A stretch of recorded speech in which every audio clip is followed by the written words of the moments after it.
And welcome into the Skraby Show for November 5th, 2024. Thank you for being here with me on a Tuesday night. Appreciate everyone. We'll get to the roll call in just a little bit. You can watch on YouTube if you want. Just go to YouTube, search 97.3 The Fan.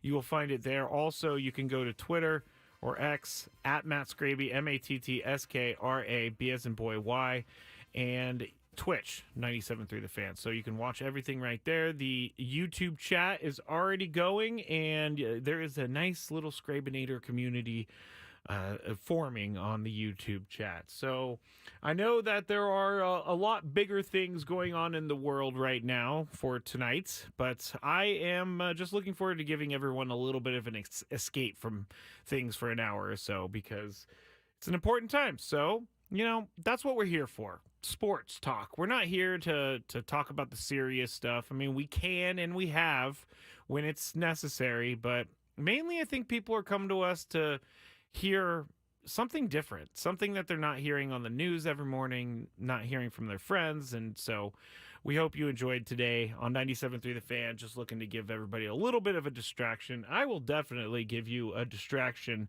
tonight. That is for sure, because I have a lot going on in the show. We're going to have the news of the day here in just a second. We're going to talk about a little about Joe Burrow later.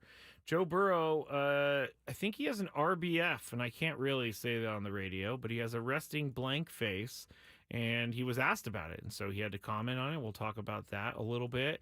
We also have some of the other stories.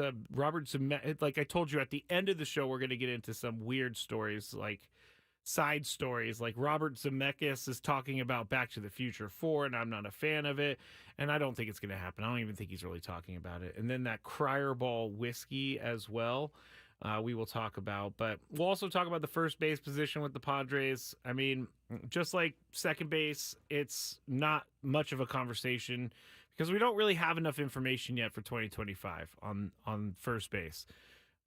We just don't know where the team is going to go. But we'll get into that as we go along. But I think it's time, if you haven't heard, you just got in your car, we have some big Padres news to tell you about. It's time to get caught up on the latest with the news of the day.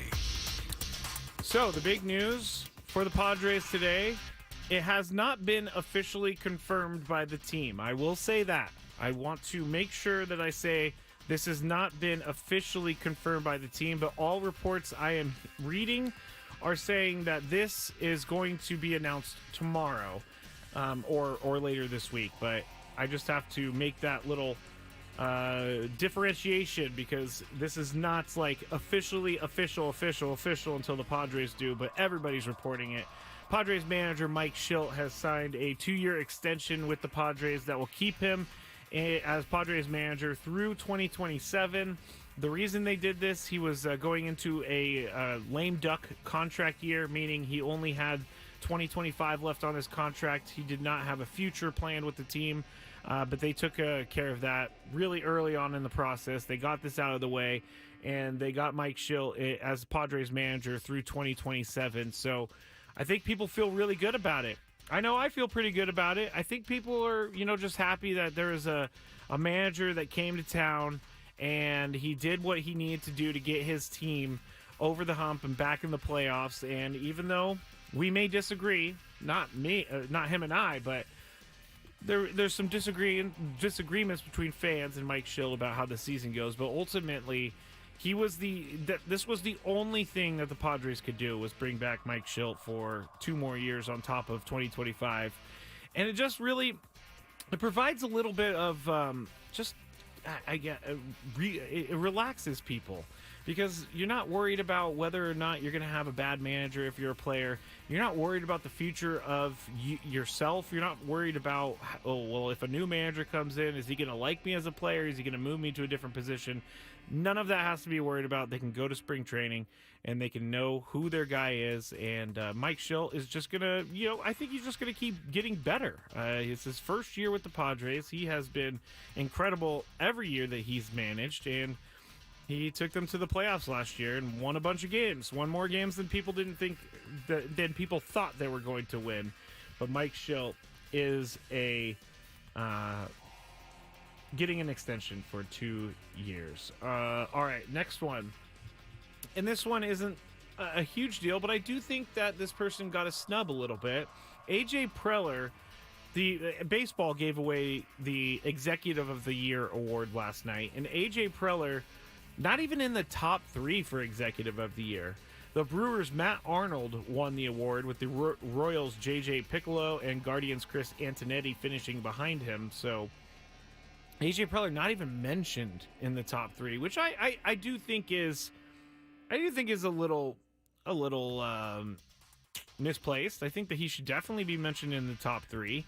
I know that he did a lot this offseason. We talked about it way early in Gwynn and Chris in the 2 p.m. hour. If you want to listen to the full conversation, go back to the podcast and listen to that. But I think that he should be considered because of things like having to cut $100 million in payroll, having to trade Juan Soto, make the right decisions on the players that are coming back to you, make the right decisions on the players that you're sending.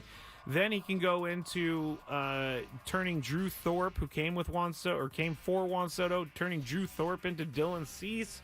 And then you got a rise, and then the deadline moves of Jason Adam, Brian Hoeing, Tanner Scott. I think what AJ Preller did this year is one of the better jobs in baseball. And I don't know if he should have won, but I definitely think he should have been mentioned in the top 3. And here's what the article I was reading said about what people are saying around the GM meetings, which are taking place in San Antonio right now. Quote, Preller had a strong case to win it. All around baseball, from team executives to agents to on-field personnel, there was consensus that this past season's Padres roster was the most complete Preller had assembled at any of his 10 seasons as Padres GM. Even on Monday, as they arrived in Texas Hill Country, some baseball people mused that the Padres appeared to be the strongest of the 12 playoff teams. So all 30 executives vote on this award, and I think it's kind of, sort of, a little bit of a favoritism thing. I don't think AJ Preller's... I don't know this for sure, but we've talked about how AJ Preller has, rubbed people the wrong way through the years. And I don't think that this should affect the voting. They should vote for the person that they think is actually the Executive of the Year. But I think there's a little bit of funny business going on when you have all the executives voting. Some executives don't like him.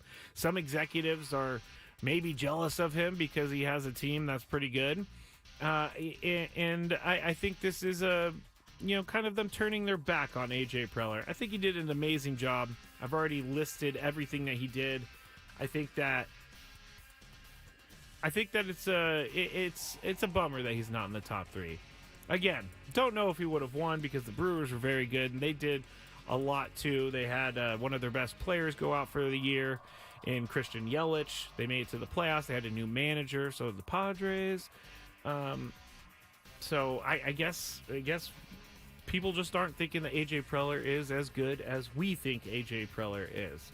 Final news story. I guess there's 2 more news stories, but these are kind of small news stories. But Skip Schumacher, former Padre coach, former Marlins manager, has accepted a job with the Texas Rangers, and he is going to be in the front office with Chris Young. And so that is where he's going to be for this next season. He's not going to go from manager to manager, but I don't know. I guess that would be something that's in the future if he wanted to manage again. He already has the experience. He led the Marlins to a playoff. Last year, the entire team was basically auctioned off, so he didn't have a lot to work with. And I think Skip Schumacher will be a manager again one day. I think that he has the makeup for a manager. And it's not easy to get your team to play the entire season as hard as they do day in and day out when you're a losing team and when you got guys being traded away. So he kept that team somewhat competitive. They were playing until their last game. And if you have teams like, the White Sox or other teams, they did not play as hard as they could every single day until the last game. So it tells you something about how Skip Schumacher runs the team, and it tells you something about how players respond to Skip Schumacher, because a lot of those guys could just tune him out. Hey, you're gone next year, most likely. I don't need to listen to you. I can do what I want. But Skip Schumacher demands that respect, and he gets that respect from players, and that tells me a lot about Skip Schumacher. All right. Joe says, saw Ethan Salas hit a 420-foot two-run bomb today. Dead center, tied the game. Ethan Salas is going to be amazing. So that's it for news of the day. We will get into the NFL trade deadline a little bit, but there wasn't really too many huge trades that were made. Marshawn Lattimore, Saints cornerback, is heading to the Commanders. Basically, that's really it, though. I mean, Jerry Jones did the Jonathan Mingo trade, and so he sent a fourth-round pick to Carolina for Jonathan Mingo, and people are crushing him for it because DeAndre Hopkins went for like a sixth-round pick to the Chiefs, sixth or seventh-round pick. Basically, everybody is just, this year has not been good to Jerry Jones, and this year has not been good to the Cowboys. Dak Prescott out for most likely 4 games. I haven't seen if he actually got put on IR yet, but the rumors were out there that he was going to be put on IR, which means he misses the next 4 games. He's automatically out for the next 4 games, but I'm not hating it. You know, the Cowboys for most of my life have been very good, and they beat my team a lot in the 90s. And as a kid, that was devastating. I hated the Cowboys so much growing up, and I'm not hating that they're struggling right now. Not hating it whatsoever. I think that Jerry Jones is going to hold on for as long as possible, but I also think that Jerry Jones I think that he's going to have people start to tell him that maybe it's time to turn the reins over to someone else. Maybe his son, but his son's not doing any better of a job. I mean, they have Mike McCarthy as a coach. The entire organization is not doing great right now. And for being one of the most valued teams in the world in regards to how much the team is worth, they have a lot of fans that are very angry right now. And I think that they're going to have to fix that ASAP. There's just so much going on with the Dallas Cowboys. Oh, yeah, I should have mentioned, too, Christian McCaffrey, 49ers running back at practice, doing his thing, should be playing this weekend against the Tampa Bay Buccaneers in Tampa. Let's go to the chat real quick, see who is in here. We got Nate, we got Blue Meanie, we got Maria, we got Gonzo, we got M. McKee, we got Jacob, we got Thomas, we have Castro, we have Katrina, a random ham. I think I've already said Gonzo. Dominic, Trevor. We got a lot of people in the chat tonight, so thank you to everyone who is here right now. I see my name in as a clickbaiter. I'm not sure where that came up, or the guys have called me a clickbaiter, but I guess something was happening in the chat about that. I am not a clickbaiter, everyone.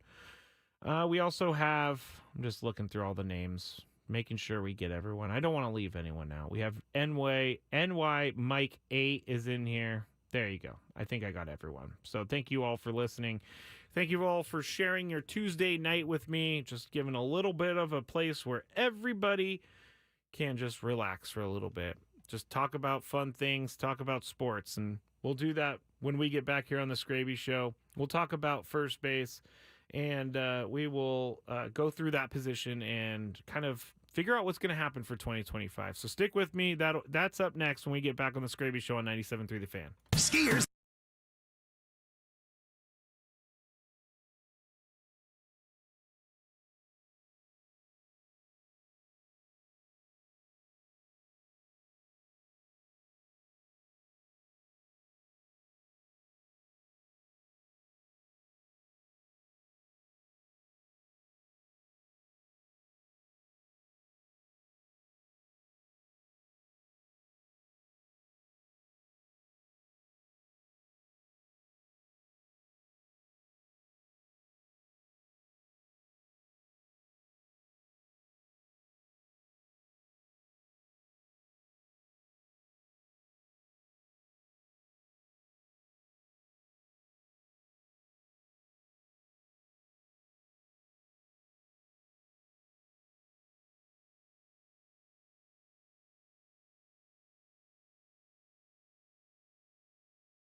Welcome back into the Odyssey Palace, 97.3 The Fan. The Skraby Show, I'm Matt Skraby.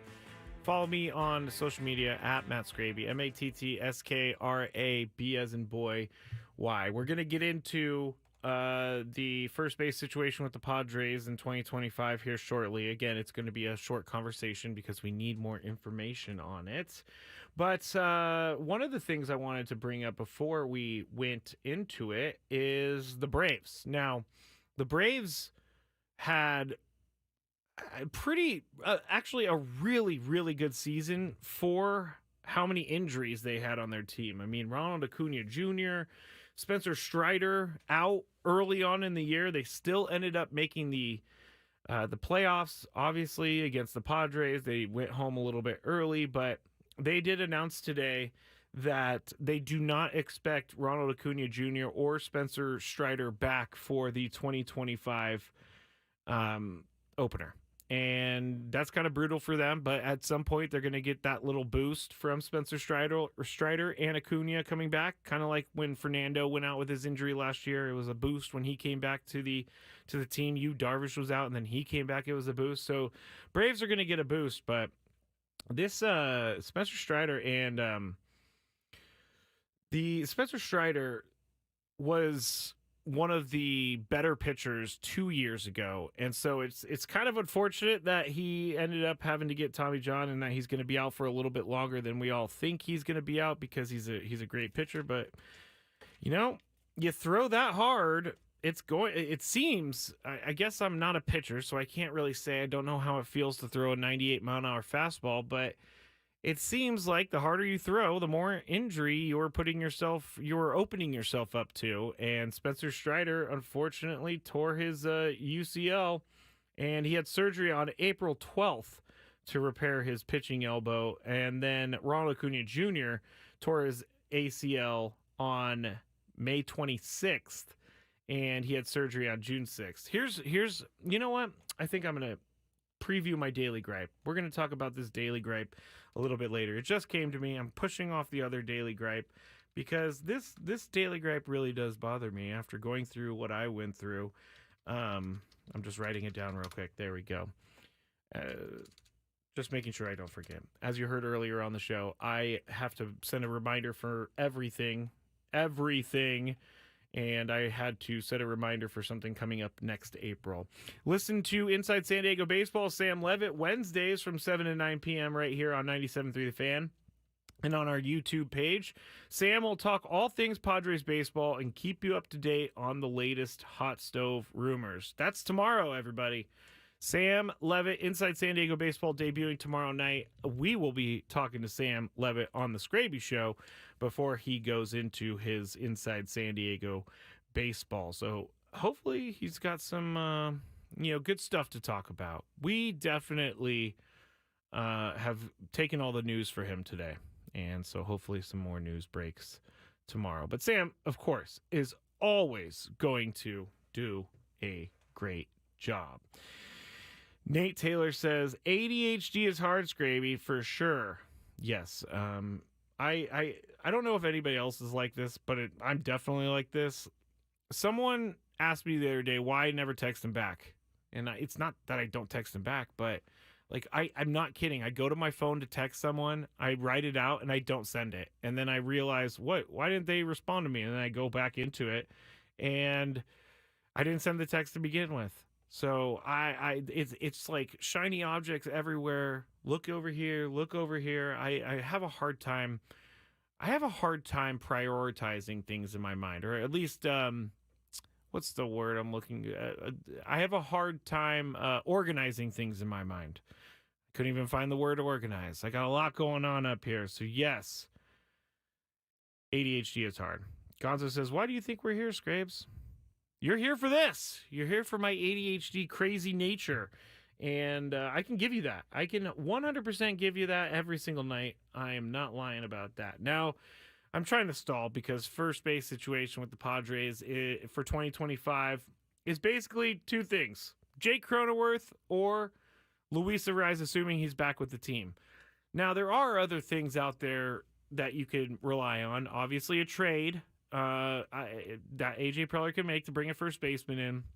You can sign Pete Alonso if you want to, but I don't think they're going to do that. He's going to be very expensive, and I don't really think that's a step up in the defensive first baseman category. Now, obviously, it's a step up at the plate because he can hit a ton of home runs, but Pete Alonso is not going to be coming to the Padres, I don't think. And if you are looking at first base, I don't know if you're going to fill first base. I don't know how you do that without really upsetting the rest of the infield, because you're probably not going to move Jake Cronenworth from first to short. And it doesn't seem like the Padres want to move Xander from second to short full time. So there's a lot of things that have to fall in place in my mind about this before we can really talk about the first base position. But like we talked about with second base and Jake Cronenworth being, a good second baseman, I'm talking offensively, in regards to other second basemen, he is way behind in the first base metrics offensively. And it's because he's not a major power hitter, and he doesn't traditionally fit the first baseman's role that we've come to know and love over the years of Major League Baseball. But I don't think that you have to have a traditional first baseman. I don't think that you have to have a traditional anything. I think you can build your team in a way that there are different pieces that work different ways. And if you're not getting the slugging first baseman and you have a guy who's a contact hitter first baseman, then you build around that. You do what's best for your team. And it's something I think that the Padres really need to figure out this coming year, because Jake Cronenworth is not a true first baseman. Now, he could play anywhere in the field, basically. I mean, he could probably play outfield, but he could play all of the infield positions, which is extremely valuable. He cannot play catcher, I should say that. But I would like to see him using his skills elsewhere and getting a true first baseman there. Again, not someone who's a traditional first baseman, a true first baseman. And I think we are going to be talking about this position heading all the way into spring training unless AJ Preller makes some big trades. And you know what? I should probably look at my phone, making sure no big trades have come through yet. And no big trades have come through. But it could happen at any moment. The free agent market for first base is not great. And if there are good players, then you're going to be paying a lot for them. But Luis Arraez is not an everyday first baseman. We know that. We saw that last year. I don't believe he played any nights back-to-back at first base during the regular season. Now, in the playoffs, he did. He would go from just DH to first baseman and hitting, and then just DH.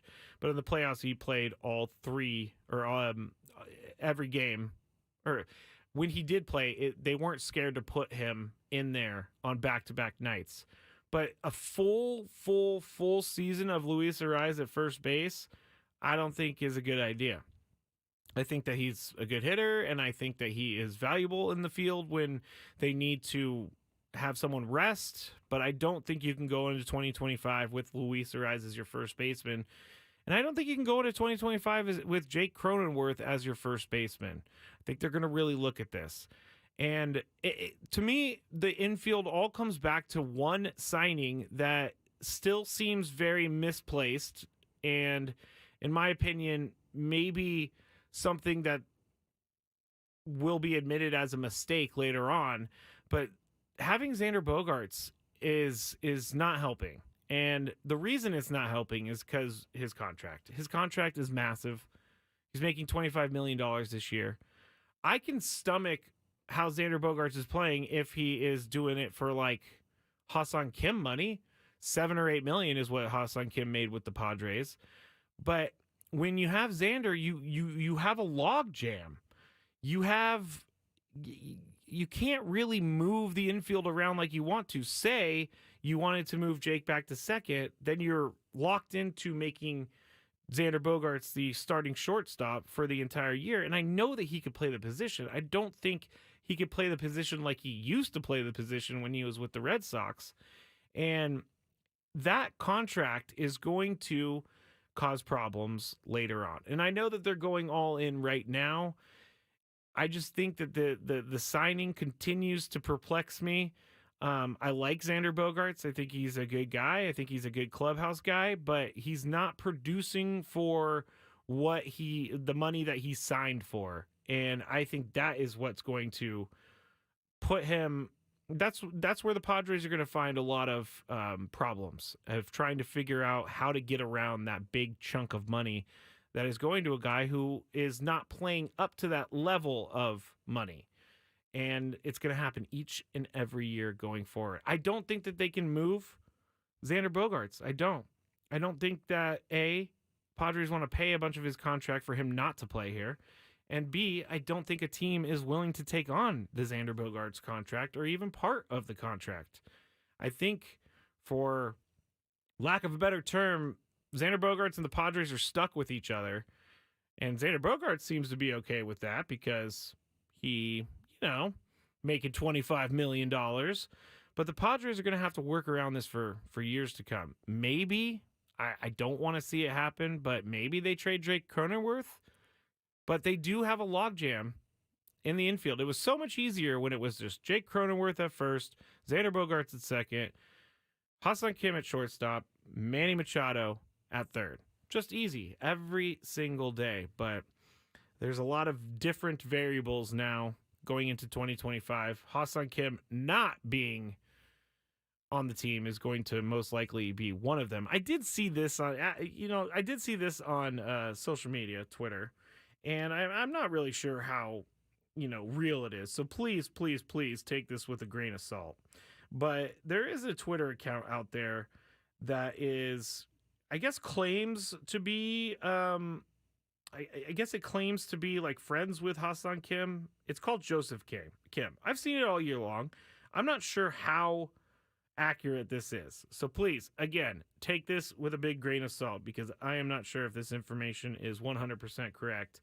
But they're saying that the Giants have already requested Ha-Seong Kim's medicals and that the Giants are trying to sign both Kim and Adames because if they were... So here's the explanation for why they would make those two moves from Joseph Kim. If they get both, they would play Kimmy at second with the idea that the throw from second wouldn't be as bad in his shoulder as from shortstop. Kim was first choice all along, but if he's out until June or July, they need someone else too. They like Fitz, but don't view him as a long-term solution. He'd be more of a utility guy first, one off the bench. Posey publicly said, we're looking for a shortstop position player. So again, I don't know how true this is. I don't really think there's much truth to it because I don't know who this person is. But the concept makes sense. And if the Giants are going to sign Ha-Seong Kim, they're going to pay him money that he is probably not going to live up to, in my eyes. It's going to be hard to live up to what he did in 2023. What he has done over periods of time. We've never really seen a Ha-Seong Kim hit consistently for a full year. And that's what the Giants are going to be paying for is, someone who's coming off of an injury and someone who is kind of a wild card with their bats and on the base path. So again, take that with a grain of salt. But there is stuff in process here. We're going to be talking a lot about MLB news in the next couple weeks, I have a feeling, with the GM meetings. And, they're right there. Why don't make a trade, AJ? Come on. Make a trade. You're there with all the other GMs. Why not make a trade? Bring in a first baseman. Oh, I saw in the chat someone said Christian Walker, who played for the Diamondbacks. I just don't. Here's what I do when I go look at players. I'm going to go look at their SPO track real quick because they have or Spot Track. They have a projection for what they're projected to make next year. His market value. See, his market value is $22 million, Christian Walker.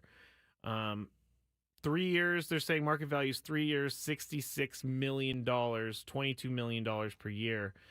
I don't know that the Padres are going to be spending that money for a going to be 34-year-old Christian Walker. He's good, though. I'm not saying that he's bad. I think he made a lot of money for himself, but he's been doing last year he made $11 million. So now he's going to get that big free agent bump.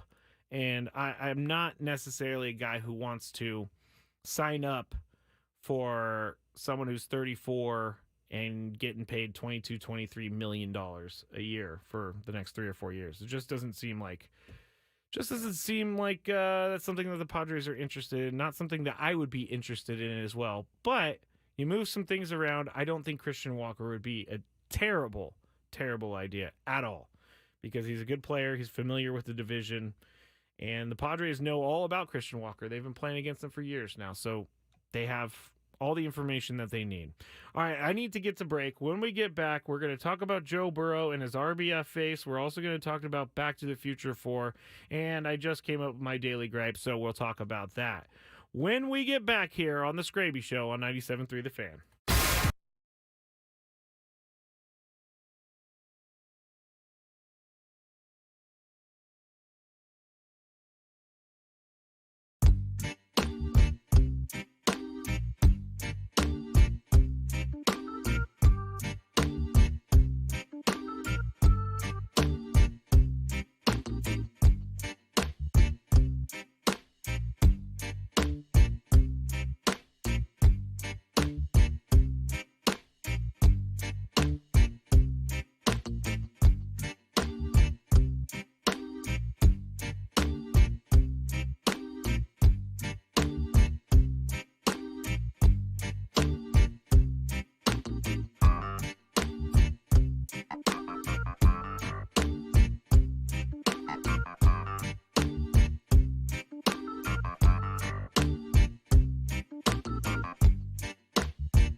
Final segment here on the Skraby Show, 97.3 The Fan. We've talked about AJ Preller not winning Executive of the Year and the haters not voting him in the top 3. We've talked about Mike Schilt getting an extension with the Padres for another 2 seasons, so he'll be through 2027 as the manager of the Padres. So that is the news of the day.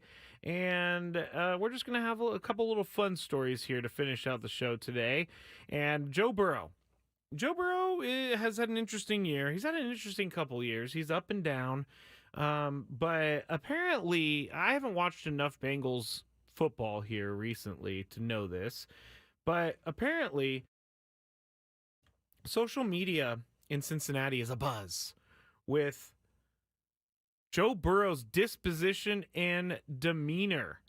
I guess on the sidelines, he just has this like stoic look on his face that's like kind of mean, like an RBF face. And if you don't know what RBF means, go ahead and ask your kid or a friend or something like that, because I don't want to say it on the radio. But he also, like, they won their game handily on Sunday. And he even said after the game, Joe Burrow said that, you know, there's not really much to be excited about because it's just another game that they won type of thing. And he wasn't allowing himself to celebrate the win. So people were like, man, lighten up a little bit. And he said he knows that he is somewhat like that. And he said that the nonverbal expressions are a part of his growth as a leader. Quote, maybe I could have not let my emotions show quite as much, but it's also something that I've tried to do more. And I know people in the locker room have wanted me to do a little more, whether good or bad. But I can't show my emotion positively, and then when things don't go well, not let that be known as well. And Joe Burrow is right in this, because if the locker room wants to see him do that, I'm just getting back to the chat, and Jack says resting Burrow face. That's hilarious. Also, LO has RBF. I have RBF too. I think a lot of people have RBF. Back to Joe Burrow though. He's right. When a team, he's the team's leader. And when a team is struggling or winning, they kind of look to their leader for how they should be acting. And if Joe Burrow is not happy with scoring, I think it was 41 points over the weekend, then the rest of the team is going to take note of that. And I think Joe Burrow has it right here. If he didn't think that they played up to their ability, then he kind of needs to be this guy. And he kind of needs to be a guy who people can look at and be like, oh, I should stop celebrating because Joe's over there and he's not celebrating. I think that people look towards their leaders for how they should react to certain things. And he's totally right when he says he can't be just positive, and then when things go wrong, he can't, he not letting it be known as well. So he has to find that balance. He has to find the good balance and the bad balance. He has to know his team, and he has to know how to handle himself during a game. Because the cameras are always on players. And you know how many times we get players that say something or make a face or whatever, and we see it all over social media, and then that becomes kind of the narrative of that player. And I think that Joe Burrow obviously doesn't care about those cameras, but he also has to think about the whole, I guess, team nature of it all. Like, he has to set the tone for the team, and if he doesn't set the tone for the team, then people are just going to kind of run amok, and he set the tone. So I thought this was interesting, for sure, to hear Joe Burrow say, hey, the team's asked me for more emotion. I've been trying to do better with my emotion, but hey, it's not always going to be good emotion. It could be angry emotion as well. And I think people can learn from that. I know that I, over time, have been called a sore loser. And so when I lose Chris's Fantabulous Sports Game Show, I didn't today. I actually won today. But when I lose Chris's Fantabulous Sports Game Show, I am a sore loser and I have RBF. And everybody has already seen that before. So if you're thinking like, that means nothing, Joe Burrow didn't do anything, he's just being a baby, I think you need to look a little bit more into it, because I think Joe Burrow kind of knows that body language says a lot. And it says a lot without saying any words. If I looked at, like, if I was celebrating and I looked at Joe Burrow and he's sitting on the bench all angry, I'm going to stop celebrating. No one is bigger than Joe Burrow on that team. Not even Jamar Chase. All right, let's go into some fun stuff. I don't know how many people are Squid Game fans, because Squid Game came out, let's see, when did the first one come out? In 2021. I loved Squid Game. I watched it so fast. That's one of the things that I love about bingeable TV shows. And one of the things that I hate about bingeable TV shows is that I am a binger. And so I will watch that show until it's done. And that will be my new schedule. So I watched all of Squid Game in like 2 days. And it was great.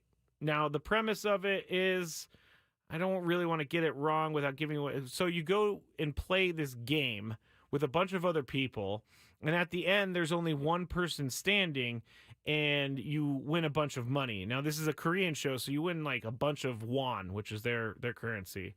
And a lot of these people are kind of down and out. Like, they're kind of desperate for money.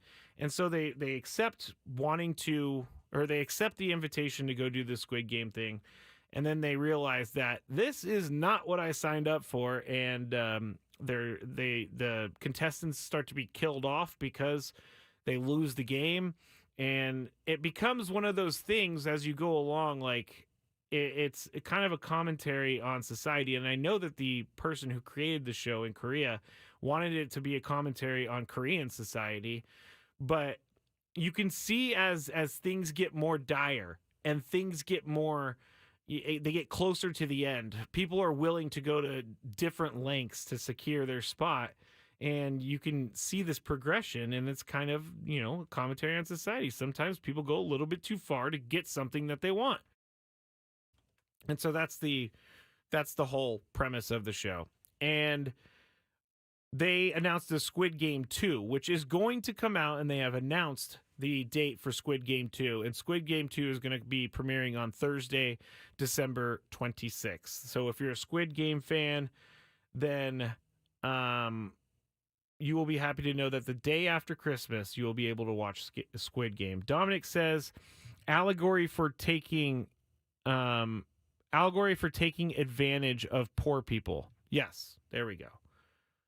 Benny Knuckles says, ADHDers are all bingers, myself included. Yeah, we are. And I try not to do that anymore. I was definitely worse at it when I was drinking, but if you missed it, ADHD is like my middle name. I just go all over the place, and some days it's worse than others, and today it has been really bad. Jack says Parasite is better. I watched Parasite. I kind of was bored by Parasite, but I understand why you think it was good. But Dominic's right. It's an allegory for taking advantage of poor people, because you put a bunch of poor people. I couldn't explain the whole thing, but rich people start watching, blah, blah, blah, blah, blah. They had an actual game on Netflix, Squid Game. Like, people came and played this real game. I don't know if you liked it, but I definitely liked it. I'm a big Squid Game guy, so I wanted to make sure we talked about Squid Game, and it coming out on December 26th. All right, let's go to the story I've been promising everyone, and that is Back to the Future movies. I am a huge Back to the Future fan. Maybe 2 years ago, I was doing the Back to the Future thing and I was researching all about Back to the Future, and I found out all these cool things about Back to the Future. Like, they started filming the movie with a different actor that wasn't Michael J. Fox, and when they realized it wasn't working, they ended up like reshooting all of his scenes and kind of not telling them that he wasn't in there anymore. And then they signed or they hired Michael J. Fox, so they had to like ditch some of the scenes that they already had. But Back to the Future 4 is always something I've thought about. Like, would they ever do one? Because, we haven't seen any Back to the Future movies for a long time. And Robert Zemeckis, the director of Back to the Future, says that Universal Pictures is checking in with him all of the time to make a fourth Back to the Future movie.